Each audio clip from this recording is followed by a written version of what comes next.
Kanye West is arguably the biggest artist in the world right now, and he just released his newest album, but you can't stream it anywhere. Not on Spotify, not on Apple Music, not on Tidal. It's nowhere to be found.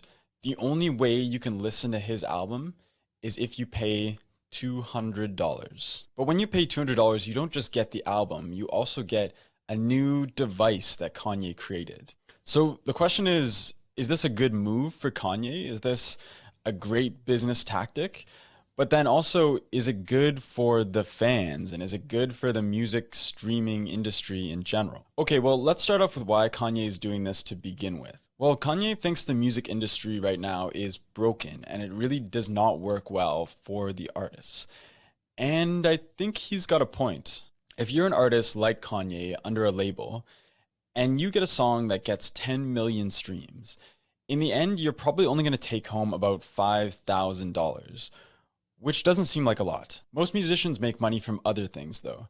They sell merch, they have sponsorship deals, and the biggest driver of income for them is concerts. But that's been a problem during the pandemic, as artists could not have concerts or full capacity concerts. A huge amount of their income was cut down. Even during regular times, I think most people could agree that this doesn't quite seem like enough.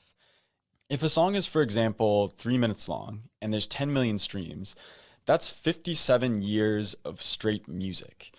That's essentially a lifetime soundtrack for $5,000. So Kanye knows that even if he gets hundreds of millions of streams, which he probably will, it's not going to be much money, especially for someone like him. But it's interesting because for Kanye, this might not actually be the reason. Ye said himself that Apple actually offered him $100 million. And we don't know what it was for, but I'm guessing it was probably exclusive rights to his new album. But he actually turned this down. And his reason for turning it down is because he wanted to meet with Tim Cook, who is the CEO of Apple. He requested a meeting and Tim would not meet with him. So Kanye feels pretty disrespected by this. So disrespected that he's not even willing to put it up on any streaming service. I don't know what Kanye was going to tell Tim Cook. Probably some pretty outlandish things. But the idea that the CEO is not willing to meet with a business partner for a $100 million deal, that's a little strange. So I can understand him not being very happy about that. So instead, he decided to release his album in his own interesting way. And the way he's doing it is by, first of all, charging $200. But when you pay $200, you don't just get the album, you also get this new device that he's created called a stem player. Stems are different parts of a music track. So it could be like the bass could be one stem, there could be drums, there could be vocals. And with this device, you can turn off and on different sections of the music as you listen. You can also speed it up, slow it down, do different kind of effects like that while you're listening to the song. So it's an interesting way to experience the music, but it's also interesting that you have to buy this device to listen to the songs. It's weirdly reminiscent of that one time where Apple decided to download the new U2 album onto every single person's Apple product.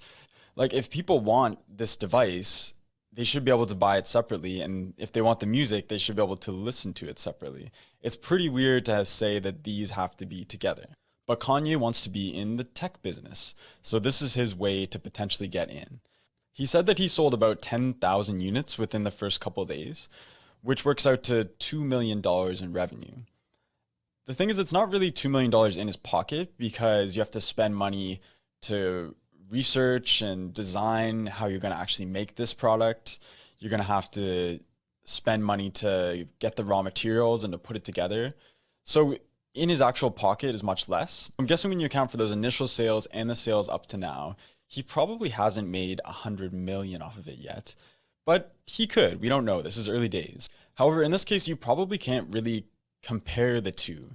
Yeah, he would have got 100 million from Apple, but in this case, even if he doesn't make 100 million from this product, he's creating a tech company. So he now has brand recognition of having these tech products, and he's got a system in place to potentially create new products in the future. Most tech products that come from a brand new company that doesn't have a lot of buzz or a lot of brand recognition to begin with, they can't sell 10,000 products in a couple days. It just never works that way. And right now, people are talking about it. Some people are buying it. Who knows where this could go in the future? I haven't actually seen it myself because I don't really want to spend $200 on it. But the videos that I've seen make it look like a kind of a cool way to listen to something, but I can't see it being more than a couple hours of fun. It doesn't seem like the kind of thing that you're going to want to just pull out anytime you're listening to music and mess around with the tracks. It just doesn't seem like something that people would do, but who knows? So it seems like Kanye's going into this arguing that the streaming giants are the bad guys, and he's kind of going up against them. But I don't really see how any other artists benefit from this. Like, if every time you needed to buy an album, you needed to get a new device, you would end up with a closet full of devices and a handful of albums. It's just not a great system. If Kanye would have released this album for streaming, he would probably get hundreds of millions, maybe billions of listens. And now almost no one can hear it. Even if he sells 100,000 eventually, it's just way less people that can actually enjoy his music. And who are the people who can enjoy the music?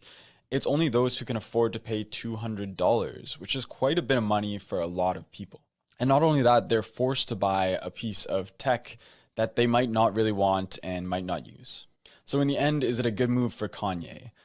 Well, it might be. If he's actually able to create a tech business that creates music products and who knows what else, it could work out really well for him. This could be the next Beats by Dre.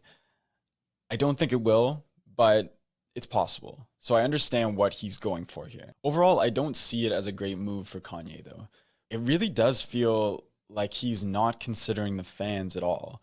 People want to hear the music, so it's weird to only allow a select few people to actually hear the music at all. For artists, their fans are important to them. And a lot of fans are upset about this. They just can't listen to his music unless they spend $200. So in the end, is it better for Kanye to potentially have this tech company? Or is it better to give his fans what they want? Only time will tell. All right, thanks for listening. If you want to see more videos, make sure to subscribe. And then you have to send $1,000 directly to me, and I'll send you an iPad where you can watch more videos. Okay, thanks. Bye.